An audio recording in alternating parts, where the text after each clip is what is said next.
Hello students, आज हम आपका पेपर सेकंड जो है इलेक्ट्रोमैग्नेटिज्म उसको स्टार्ट कर रहे हैं। इलेक्ट्रोमैग्नेटिज्म विद्युत चुंबकत्व।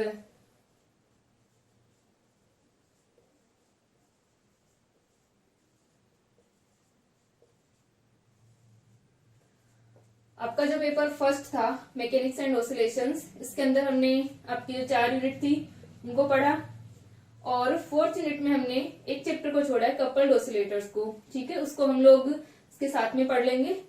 तो साथ में हम आपके पेपर सेकंड भी स्टार्ट कर रहे हैं विद्युत चुंबकत्व, या हम इस चैप्टर को बाद में पढ़ लेंगे। छोटा सा यहाँ पर आपका एक चैप्टर है कपल्ड ऑसिलेटर्स का।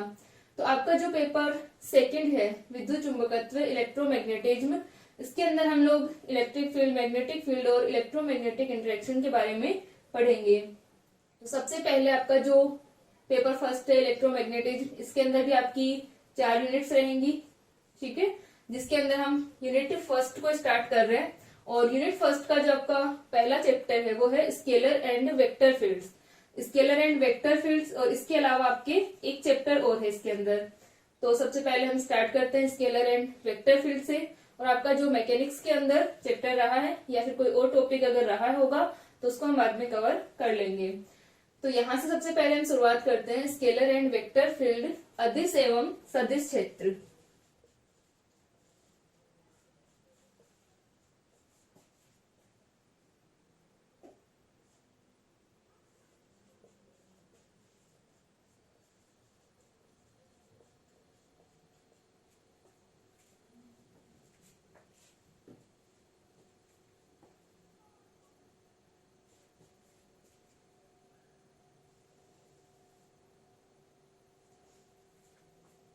तो अदिश एवं सदिश क्षेत्र, ये स्केलर एंड वेक्टर फील्ड्स क्या होते हैं। सबसे पहले आप लोगों ने पढ़ा होगा कि अदिश और सदिश राशियां क्या होती हैं।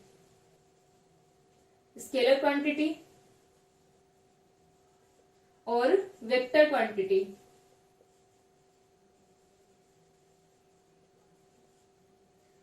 दोनों प्रकार की जो हमारी क्वांटिटी होती है, फिजिकल क्वांटिटीज जो होती हैं, स्केलर और वेक्टर, इसके बारे में आप लोगों ने पढ़ा है कि स्केलर क्वांटिटी जो होंगी इनको रिप्रेजेंट करने के लिए हमें क्या होता है, ओनली मैग्नीट्यूड की जरूरत होती है, ओनली परिमाण की आवश्यकता होती है। यानी ओनली इनका क्या होता है, मैग्नीट्यूड होता है।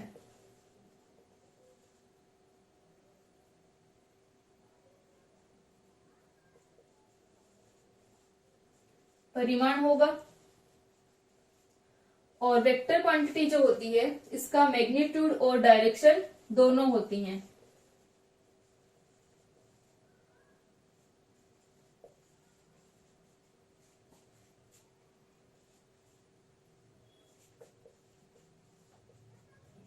दिशा एवं परिमाण। तो जिस प्रकार से हम स्केलर और वेक्टर क्वांटिटी को बताते हैं कि यहाँ पर हमारे पास में स्केलर क्वांटिटी के लिए मैग्नीट्यूड होगा और वेक्टर क्वांटिटी के लिए मैग्नीट्यूड और डायरेक्शन दोनों होती हैं। अब हमें पता है कि जो हमारी फिजिकल क्वांटिटीज हैं इनको अगर हम डिफाइन करें तो क्या होगा कि इन क्वांटिटीज का मान क्या होता है, कोई भी हमारा ऑब्जर्वर पॉइंट है जहां पर हम प्रेक्षण बिंदु जो होगा जिस पर हम क्या निकाल रहे हैं, इस फिजिकल क्वांटिटी का मान निकाल रहे हैं, चाहे वो वेक्टर क्वांटिटी हो या स्केलर क्वांटिटी हो। तो उसके ऊपर हम जब मान निकालते हैं तो क्या होता है कि इस प्रेक्षण बिंदु की स्थिति पर क्या होता है, वेक्टर क्वांटिटी या स्केलर क्वांटिटी का, यानी एक तरीके से हम कह सकते हैं कि फिजिकल क्वांटिटी का जो मान होता है वो प्रेक्षण बिंदु की स्थिति पर निर्भर करता है। इस पॉइंट पर क्या होगा, निर्भर करेगा। अगर हम इसके कोऑर्डिनेट्स चेंज करते हैं तो फिजिकल क्वांटिटी का मान क्या होता है, चेंज होता है। अगर स्केलर है फिजिकल क्वांटिटी तो मैग्नीट्यूड चेंज होगा, और अगर फिजिकल क्वांटिटी वेक्टर है तो क्या होगा, मैग्नीट्यूड और डायरेक्शन दोनों चेंज होंगे। जैसे मान लो हम कहें कि हमारे पास में कोई हीट सोर्स रखा हुआ है। ठीक है, हमारे पास में क्या है, कोई हीट सोर्स रखा हुआ है। तो इस हीट सोर्स से अलग अलग जगह पर हम क्या ले लें, मान लो हमने यहां पर कोई पॉइंट ले लिया तो यहां पर क्या होगा, टेम्परेचर का मान कुछ वैल्यू आएगी अपने पास में। फिर हमने इस पृष्ठ के ऊपर यानी कुछ और डिस्टेंस पर, ये हमारे पास में एक r डिस्टेंस है, फिर हमने दूसरी डिस्टेंस ले ली, मान लो यहां पर हमने पॉइंट ले लिया, ये हमारा P2 पॉइंट है, यहां पर हमने पास में टेम्परेचर का कुछ मान होगा। तो क्या हो रहा है कि जो पॉइंट चेंज हो रहा है, यानी यहाँ पर r डिस्टेंस थी, r1 थी, ये हमारा डिस्टेंस R2 है। तो डिस्टेंस चेंज होने के साथ में क्या हो रहा है, टेम्परेचर का मान यहाँ पर चेंज हो रहा है। हमें पता है कि ये टेम्परेचर T1 और ये T2, T1 का मान ज्यादा होगा T2 से, क्योंकि इस हीट सोर्स से यहाँ पर हीट है। तो जैसे जैसे हम इससे दूर जा रहे हैं तो गर्मी या हम जो कहें टेम्परेचर जो है वो क्या होगा, कम होता जाएगा। इसी प्रकार अगर हम पोटेंशियल के लिए डिफाइन करते हैं कि हमारे पास में क्या हो, मान लो कोई Q चार्ज है और इससे R डिस्टेंस पर हमने पोटेंशियल निकाला, तो KQ अपॉन R आता है अपने पास। अगर हम R को चेंज करते हैं तो क्या आ जाएगा, कुछ और मान आएगा। यानी पॉइंट के जब कोऑर्डिनेट्स चेंज हो रहे हैं, डिस्टेंस जो अपनी दूरी है उसकी स्थिति चेंज हो रही है, तो क्या हो रहा है कि जो फिजिकल क्वांटिटी थी हमारी, जैसे यहाँ पर हमारी फिजिकल क्वांटिटी क्या थी, टेम्परेचर थी, यहाँ पर पोटेंशियल है, और भी कोई भी हम इलेक्ट्रिक फील्ड कुछ भी डिफाइन कर सकते हैं। तो फिजिकल क्वांटिटी का मान चेंज होता है इस ऑब्जर्वेबल, जो हमारा पॉइंट था, ऑब्जर्वर पॉइंट जो है अपना, ये प्रेक्षण बिंदु जो है, उसकी पोजीशन चेंज होने के साथ में ही क्या हो रहा है, फिजिकल क्वांटिटी का मान चेंज हो रहा है। तो ये जो क्षेत्र होगा या जो फील्ड होगा जिसके अंदर इस कोऑर्डिनेट को हम चेंज करें, जिस पॉइंट को हम डिफाइन कर रहे हैं उस पॉइंट के कोऑर्डिनेट चेंज करने पर फिजिकल क्वांटिटी का मान चेंज होता है, वो सारा का सारा क्षेत्र जो फील्ड होगा वो क्या कहलाएगा, उस भौतिक राशि का, उस फिजिकल क्वांटिटी का क्या कहलाता है, क्षेत्र कहलाता है, फील्ड कहलाता है। ठीक है, तो एक बार फिर से मैं इसको बता देती हूँ कि किसी भी क्षेत्र के अंदर या वह क्षेत्र या आकाश, वह फील्ड या स्पेस जिसमें किसी प्रेक्षण बिंदु के निर्देशांकों को, कोऑर्डिनेट्स को चेंज करने पर क्या होगा, फिजिकल क्वांटिटी का मान चेंज होता है। या हम कह सकते हैं कि जो फिजिकल क्वांटिटी है वो प्रेक्षण बिंदु के निर्देशांकों पर, कोऑर्डिनेट्स पर डिपेंड करती है, तो वो फील्ड क्या कहलाता है, उस फिजिकल क्वांटिटी का फील्ड कहलाएगा, उसका क्षेत्र कहलाएगा। जैसे कि हम डिफाइन कर सकते हैं, यहाँ पर हमने टेम्परेचर को डिफाइन किया, तो ये सारा का सारा क्या है, इस टेम्परेचर का, इस फिजिकल क्वांटिटी का क्या हो जाएगा, ये एक फील्ड होगा। इसी प्रकार से जैसे कि मान लो हमारे पास में क्या है, Q एक चार्ज है और हम इसके कारण इलेक्ट्रिक फील्ड देख रहे हैं किसी डिस्टेंस R पर, तो क्या हो जाएगा, KQ अपॉन R स्क्वायर होता है। मान लो हमारे पास में कोई चार्ज है Q, तो इससे कुछ डिस्टेंस पर इलेक्ट्रिक फील्ड का जो मान होगा, मान लो हमने यहाँ पर कोई पॉइंट डिफाइन किया, तो उस पॉइंट पर इलेक्ट्रिक फील्ड जो होगा KQ अपॉन R स्क्वायर। तो यहां से हम देख सकते हैं कि ये जो फील्ड होगा वो क्या कहलाएगा, इस फिजिकल क्वांटिटी, इस विद्युत क्षेत्र का, इलेक्ट्रिक फील्ड का फील्ड कहलाता है। ठीक है, तो इस प्रकार से हम फील्ड की डेफिनेशन लिख सकते हैं। सबसे पहले हम फील्ड की डेफिनेशन लिखते हैं, फिर फील्ड हमारे दो टाइप के होंगे, जैसे कि स्केलर और वेक्टर क्वांटिटी होती हैं, वैसे ही फील्ड भी दो टाइप के हो जाएंगे, स्केलर फील्ड और वेक्टर फील्ड। अगर हम स्केलर क्वांटिटी का फील्ड डिफाइन कर रहे हैं तो वो हमारा स्केलर फील्ड होगा, और वेक्टर क्वांटिटी का हम फील्ड डिफाइन कर रहे हैं तो वो हमारे पास में वेक्टर फील्ड आ जाएगा।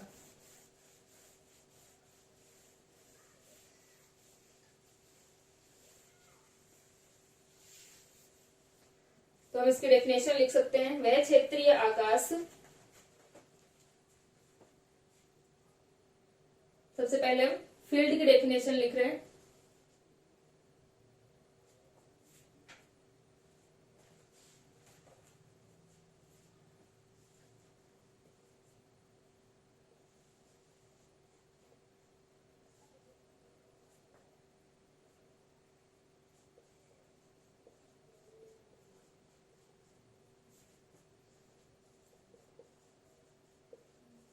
वह क्षेत्र या आकाश,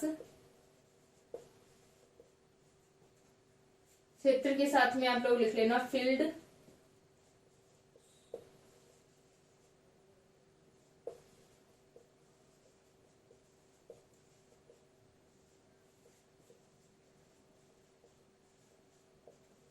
जिसमें किसी भौतिक राशि का मान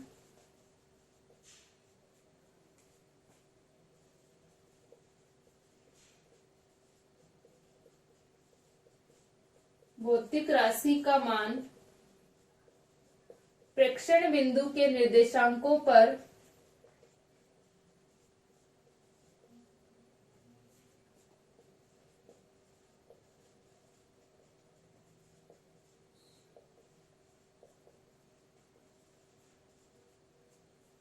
निर्देशांकों पर निर्भर करता है,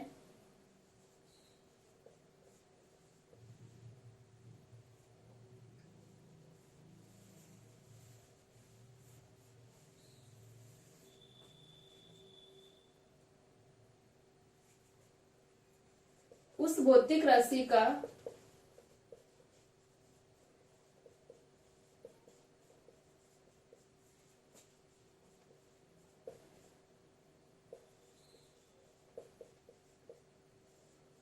क्षेत्र कहलाता है।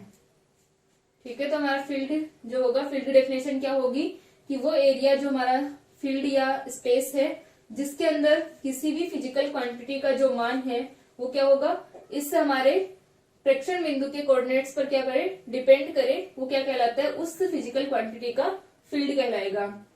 ठीक है, यानी हमारे पास में कोई भी मान लो फिजिकल क्वांटिटी है, इलेक्ट्रिक फील्ड है, तो यहाँ पर अलग अलग पॉइंट्स पर हमें पता है कि इलेक्ट्रिक फील्ड का मान क्या होगा, अलग होगा।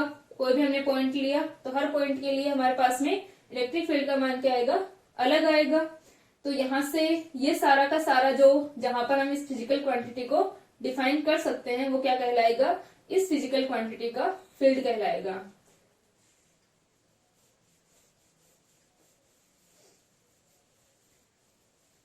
तो ये अपना डेफिनेशन हो जाएगी फील्ड की।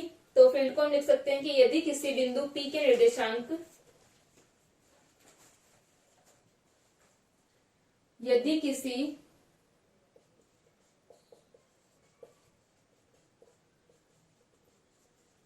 बिंदु P के निर्देशांक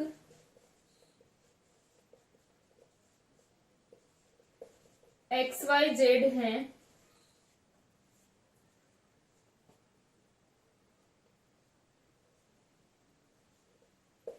तो इस बिंदु पर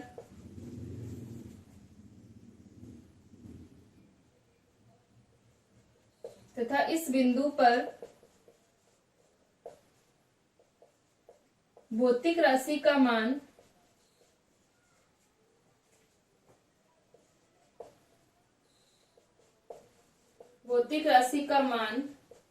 a है, तो क्या होगा, a equal to function of x Y z, यानी ये फिजिकल क्वांटिटी क्या होगी, एक्स वाई जेड का फंक्शन होगी, एक्स वाई जेड कोऑर्डिनेट्स पर डिपेंड करेगी। और एक्स वाई जेड कोऑर्डिनेट्स पर डिपेंड कर रही है तो वो सारा का सारा फील्ड इसका क्या कहलाता है, इस फिजिकल क्वांटिटी का फील्ड कहलाता है। अब फील्ड जो होते हैं वो दो टाइप के होते हैं, स्केलर फील्ड और वेक्टर फील्ड। तो हम लिख सकते हैं कि भौतिक राशि की प्रकृति के अनुसार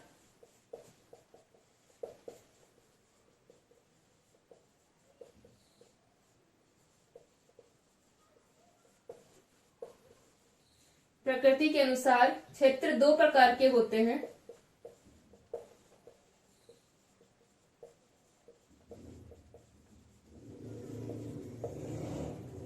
तो होगा हमारा वेक्टर फील्ड और दूसरा स्केलर फील्ड।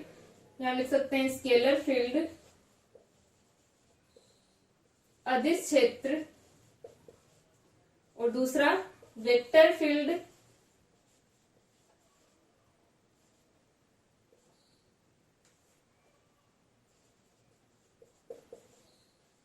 सदिश क्षेत्र।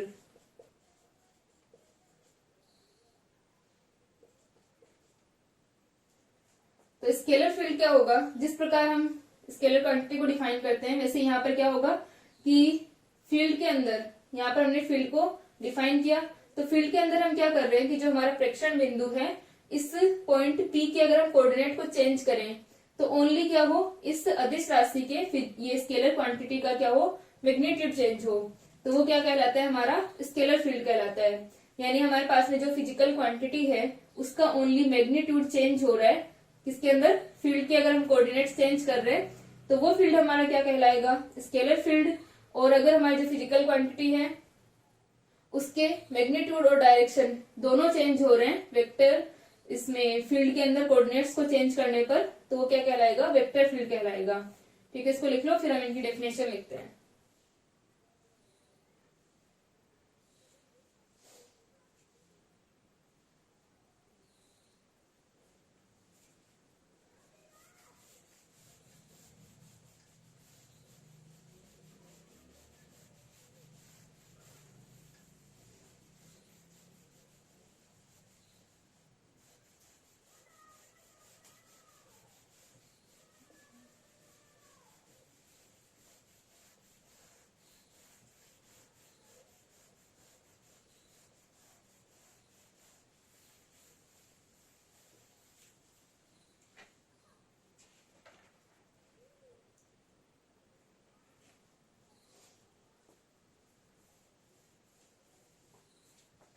तो पहला हम डिफाइन कर रहे हैं स्केलर फील्ड।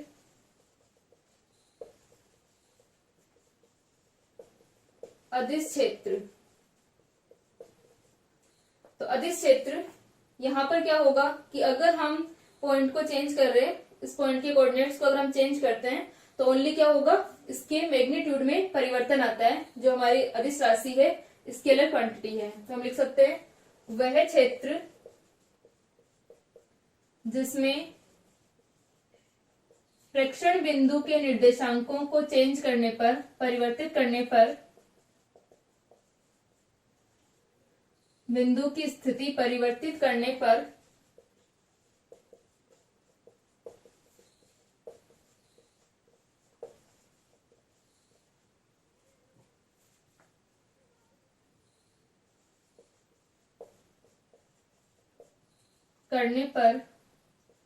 अदिश राशि के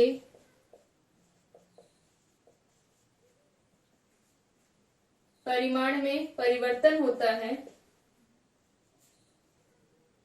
या हम कह सकते हैं कि जो अदिश राशि है, स्केलर क्वांटिटी है, वो क्या होगी, कोऑर्डिनेट्स पर डिपेंड करेगी।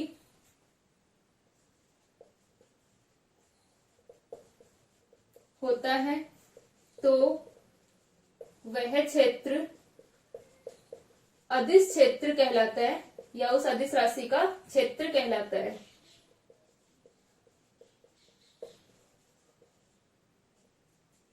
तो यहाँ पर हमारी कोई अदिश राशि है, स्केलर क्वांटिटी है फाई, तो फाई क्या होगा, function of x Y z होगा।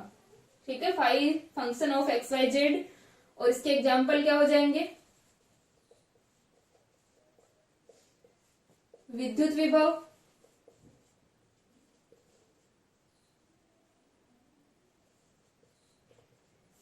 गुरुत्वीय विभव,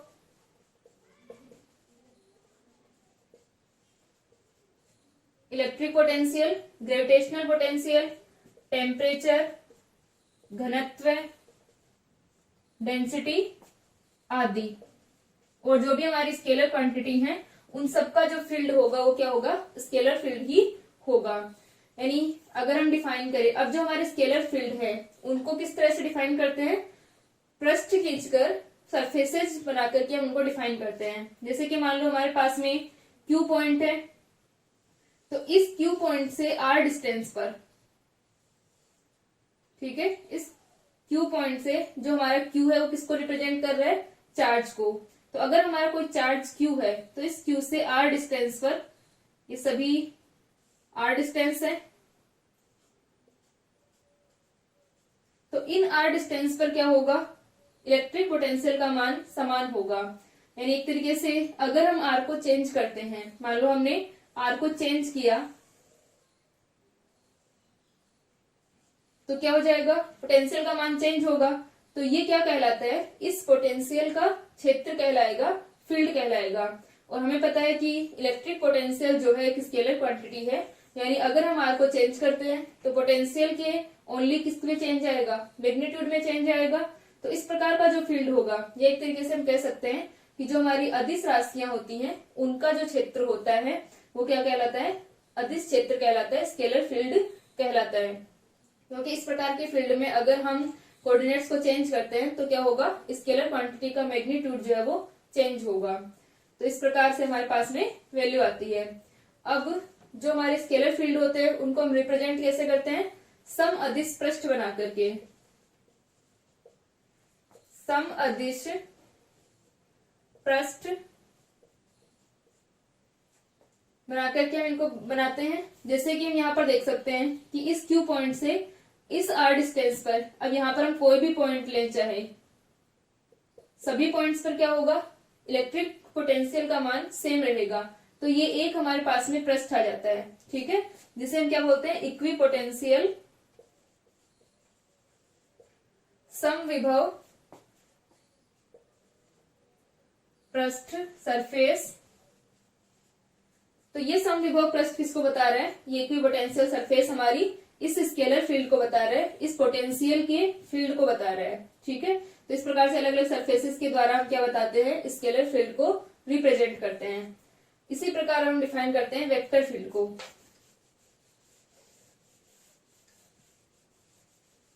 किसी भी वेक्टर क्वांटिटी का जो फील्ड होगा, यानी वो एरिया या जो हमारा फील्ड जिसमें हम अगर कोऑर्डिनेट्स को चेंज करते हैं तो क्या हो जाए, डायरेक्शन और मैग्नीट्यूड दोनों चेंज हो सदिश राशि की।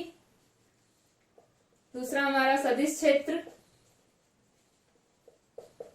Vector field. वेक्टर फील्ड क्या होगा, वह क्षेत्र जिसमें प्रेक्षण बिंदु की स्थिति, अगर जो हम पॉइंट ले रहे हैं उसकी पोजीशन को हम चेंज करें, स्थिति में परिवर्तन करने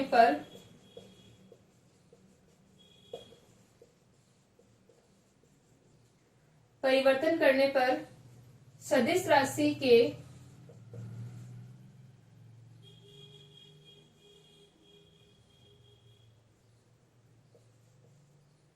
दिशा तथा परिमाण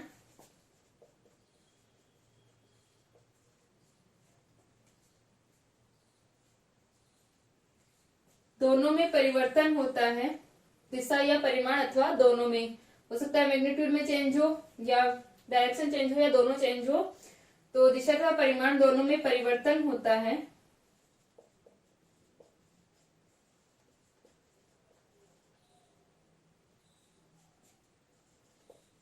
परिवर्तन होता है, सदिश क्षेत्र कहलाता है।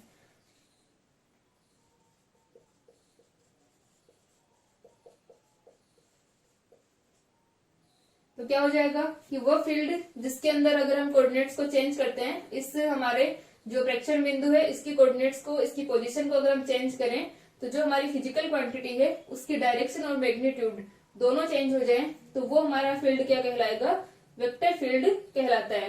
या हम कह सकते हैं कि जो हमारी वेक्टर क्वांटिटी होती है उनका जो फील्ड होगा वो वेक्टर फील्ड होगा।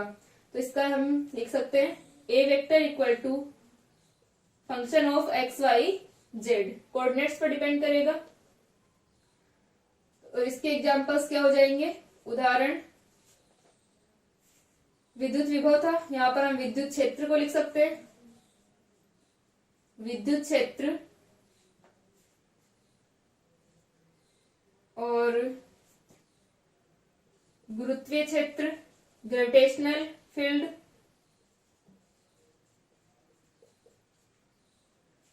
और जो भी हमारी वेक्टर क्वांटिटी है चुंबकीय क्षेत्र हो जाएगा।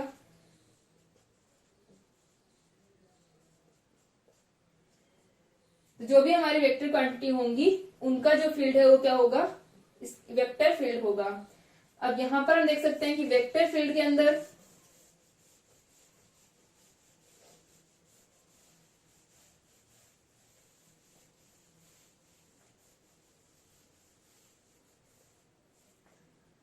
फिर से मान लो हमने क्यू पॉइंट को डिफाइन किया, इस क्यू पॉइंट से, ये हमारा क्यू चार्ज है, हमने कोई पॉइंट डिफाइन किया जहां पर हमारा क्यू चार्ज रखा हुआ है। इससे मान लो इस पॉइंट पर हम क्या देख रहे हैं, विद्युत क्षेत्र की तीव्रता को हम देखते हैं या हम इलेक्ट्रिक फील्ड इंटेंसिटी को हम देख रहे हैं। तो ये हमारा पी पॉइंट है और ये हमारा क्यू चार्ज है।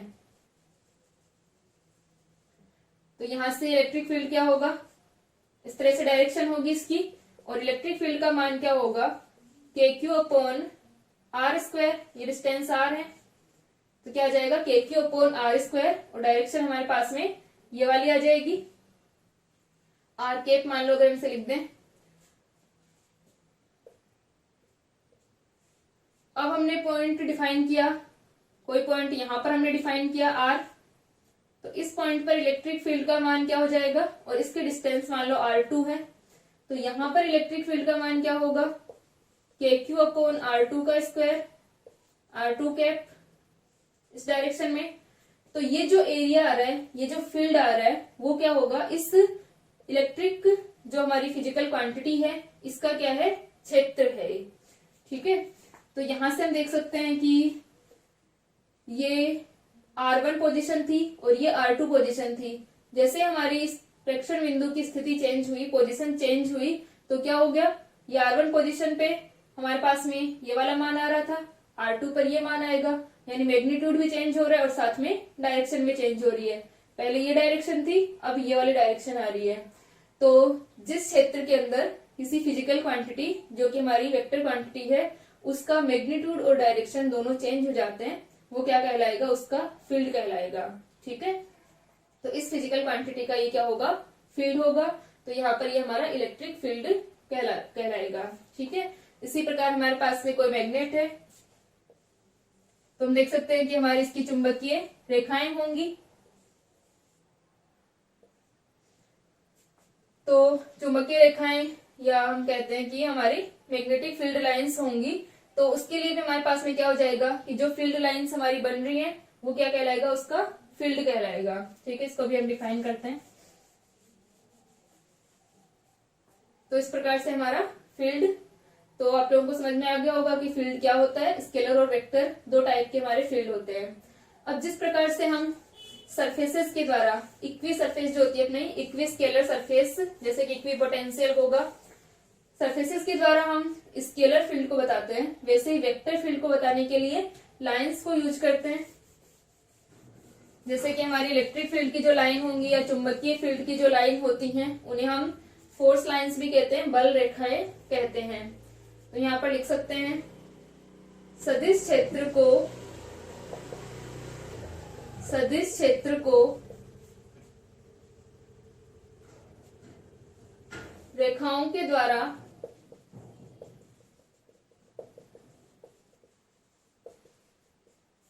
प्रदर्शित करते हैं।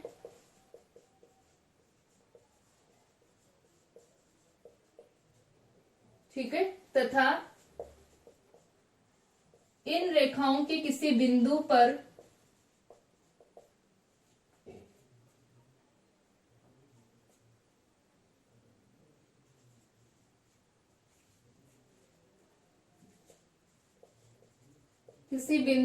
खींची गई स्पर्श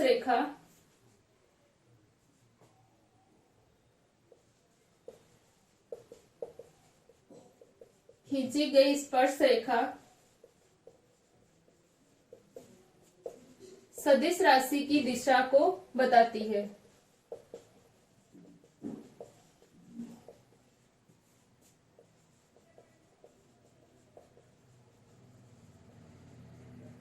ठीक है, तो हम लाइन से नहीं रिप्रेजेंट करते हैं, और जो हमारी वेक्टर क्वांटिटी होगी उसकी डायरेक्शन क्या होगी कि इन लाइंस पर हम जो टेंजेंशियल लेते हैं। ठीक है, तो इन रेखाओं के किसी बिंदु पर यानी कोई भी हमने पॉइंट लिया और उस पर खींची गई जो हमारी टेंजेंशियल होगी वो क्या होगी, सदिश राशि की डायरेक्शन को, वेक्टर क्वांटिटी की डायरेक्शन को बताती है। अब जो वेक्टर क्वांटिटी का मैग्नीट्यूड होता है वो हम कैसे निकालेंगे,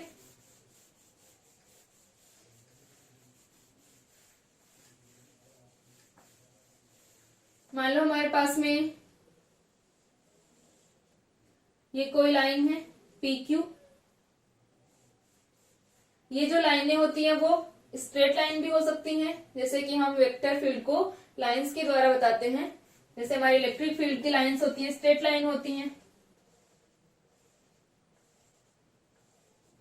या हमारा चुंबकीय क्षेत्र की लाइन भी हो सकती हैं जो कि कर्व बनाती हुई होती हैं, एक क्लोज कर्व बनाती हैं। ठीक है, तो हमारी कोई भी शेप में ये लाइंस हो सकती हैं। तो यहां पर जैसे कि हम डिफाइन करें कि हमारे पास में कोई लाइन है PQ, हमने इसका एक पॉइंट लिया, तो इस पॉइंट के ऊपर जो टेंजेंशियल होगा, स्पर्श रेखा होगी, वो क्या होगी, इस वेक्टर क्वांटिटी की डायरेक्शन होगी। ए वेक्टर हमारे पास में क्या आ गया, ये जो टेंजेंशियल हमने लिया। अब इस ए वेक्टर का मैग्नीट्यूड हम कैसे निकालेंगे, जिस पॉइंट के ऊपर हम यहां पर ले रहे हैं उसका हम एक क्षेत्रफल अल्पांश ले लेते हैं, एरिया एलिमेंट हम ले लेते हैं। यहां पर हमने ए वेक्टर को डिफाइन किया इस पॉइंट के ऊपर। ठीक है, और ये हमारा फील्ड है, तो इसके अंदर हमने ए वेक्टर को डिफाइन किया इस पॉइंट के ऊपर। तो यहां पर हम एक एरिया एलिमेंट ले लेंगे, क्षेत्रफल अल्पांश।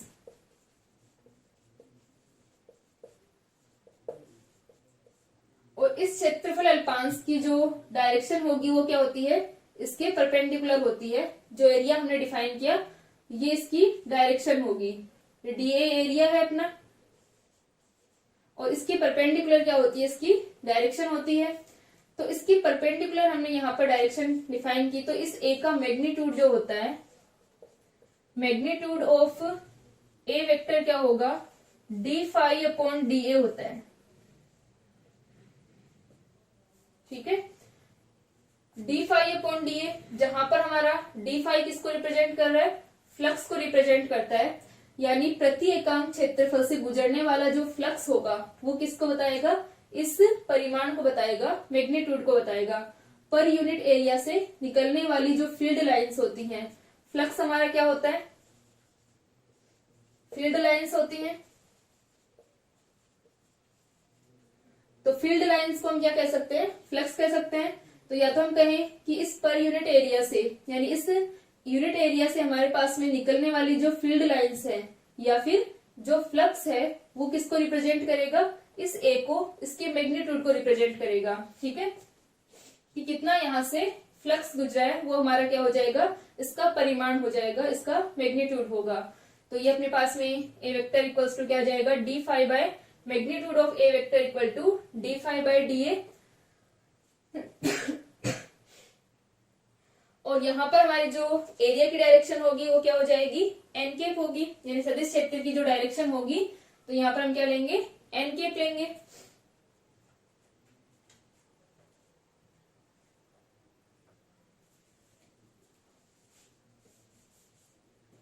तो यहां से हम लिख सकते हैं इसको,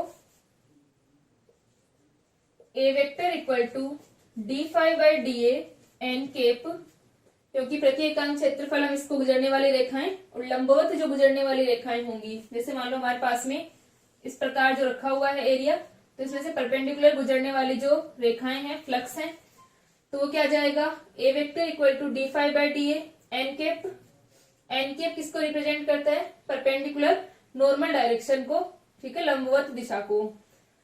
और अगर हम इस इक्वेशन को एन केप से मल्टीप्लाई कर दें तो यह आ जाएगा D phi by D A dot N cap. ठीक है, और यहां पर A vector dot N cap अपना क्या हो गया, D phi by D A, और डी फाई को हम क्या लिख सकते हैं, A vector dot N cap dot D A, और N cap dot D A क्या हो जाएगा, डी ए वेक्टर। अगर हम इस मैग्नीट्यूड को डायरेक्ट इस यूनिट वेक्टर से मल्टीप्लाई कर देते हैं तो हमारे पास में क्या आ जाएगा, वेक्टर फॉर्म में। तो ये हो जाएगा A vector dot D A vector. ठीक है, D phi equals to A vector dot D A vector. तो आप लोगों ने पढ़ा होगा फ्लक्स की डेफिनेशन हमारी क्या होती है, phi equal to integration A vector dot D A vector होती है। ठीक है, किसी भी क्लोज एरिया में से गुजरने वाला जो फ्लक्स होता है वो किसके बराबर होता है, A vector dot D A vector के। A vector dot D S लिख सकते हो या डी ए लिख सकते हो। तो ये हमारे पास में क्या आ जाएगा, फ्लक्स का मान होगा, और मैग्नीट्यूड क्या होगा, d phi upon d A के बराबर होगा। ठीक है, इसको लिख लो, फिर हम इसकी डेफिनेशन लिख देते हैं कि मैग्नीट्यूड को हम कैसे डिफाइन करते हैं।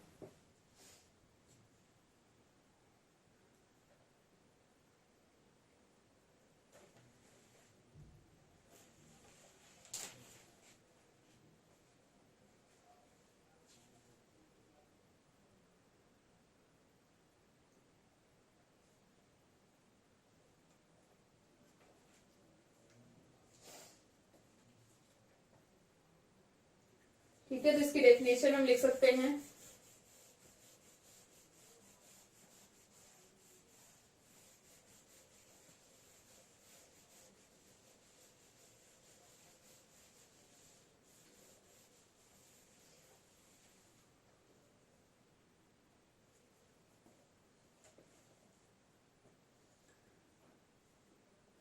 सदिश क्षेत्र के किसी बिंदु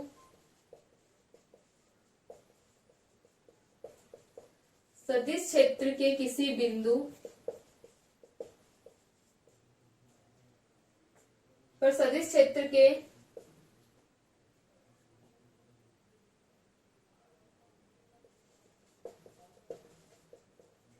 सदिश क्षेत्र की दिशा के लंबवत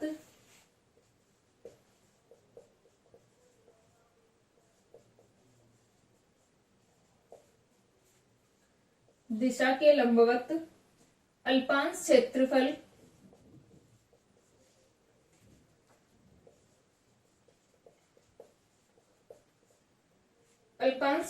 से निर्गत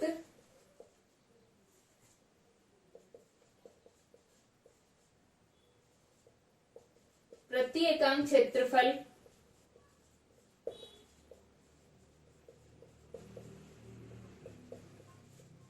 फ्लक्स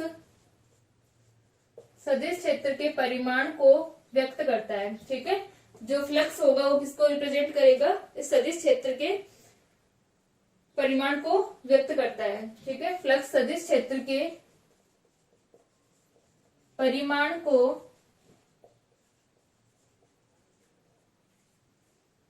व्यक्त करता है। ठीक है, तो यहां से अपने पास में क्या हो जाएगा कि जो ए वेक्टर का मैग्नीट्यूड होगा वो क्या होगा? D phi upon d A. या तो हम चाहे लिख सकते हैं कि जो निकलने वाली रेखाएं होंगी, या फिर हम फ्लक्स को लिख सकते हैं। ठीक है, इसको लिख लो।